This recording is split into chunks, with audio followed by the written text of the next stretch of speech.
Members of the public are often unfamiliar with the process for handling multiple offers in Manitoba. Since they are relying on you as the expert, it is important to make sure you are clearly explaining the key factors to your clients so they can confidently make informed decisions. This video addresses the most common questions members of the public ask about multiple offers based on the requirements of the Practice Directive Matters Related to Presentation of Offers, which is sometimes referred to as the Multiple Offers Protocol. What is the process if a seller receives multiple offers? When a seller has received multiple offers, all the potential buyers are notified that they are in competition and are given an opportunity to amend their offers. If there is an offers deadline stated in the listing, the seller's agent must wait until after that deadline has passed and then present all the offers they have received to the seller. The seller has the option to accept one offer and decline the rest, decline all the offers, or counter one of the offers and hold on to the other offers pending a response from the buyer receiving the counteroffer. Sellers should not counter more than one offer at a time because they risk selling the property twice if more than one buyer accepts the counteroffer. Lastly, acceptance or rejection of the offers is communicated to the offerors. This communication is often provided verbally first, immediately followed by written documentation. What information can and cannot be shared about competing offers? The listing agent may tell the buyer or their agent the number of offers they are in competition with, but they cannot provide any details regarding the terms of those offers. The offer document is treated as confidential. The listing agent can disclose the identity of agents that have submitted offers on behalf of their buyer clients and must provide that information to a buyer's agent who asks for it. However, the listing agent must not disclose the identity of any of the competing buyers. Disclosure of the terms of competing offers by implication is also prohibited.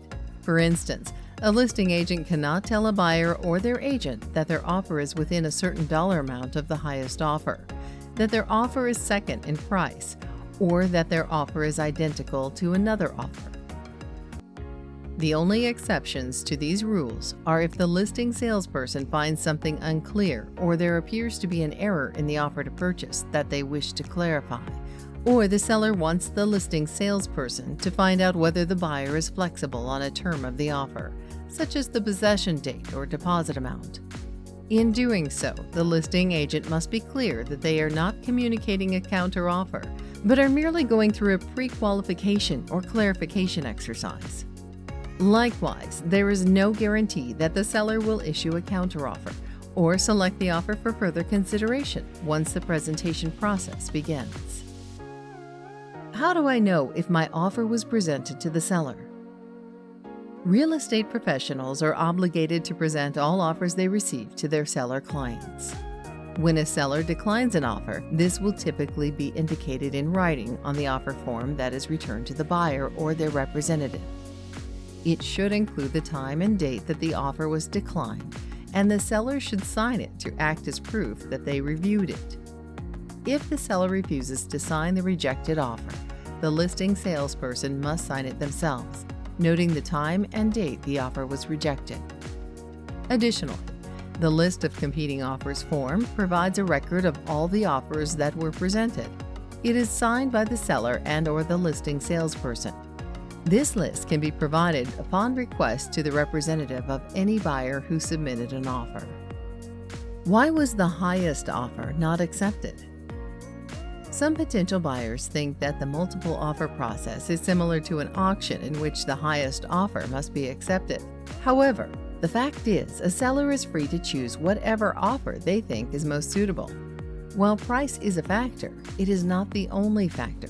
Sellers may find a certain possession date, deposit amount of required financing, personal letter from a buyer, or some other factor or mix of factors to be more important influences on which offer they choose to accept than price alone. Finally, remember that while handling real estate transactions, including multiple offers, may be routine for you, it probably isn't for your clients. These situations can be stressful. Take the time to walk your clients through the process and explain things to them so that they feel confident in making the best decisions for their situation. For more information on handling multiple offers, a link to the Practice Directive Matters Related to Presentation of Offers is provided in the description below.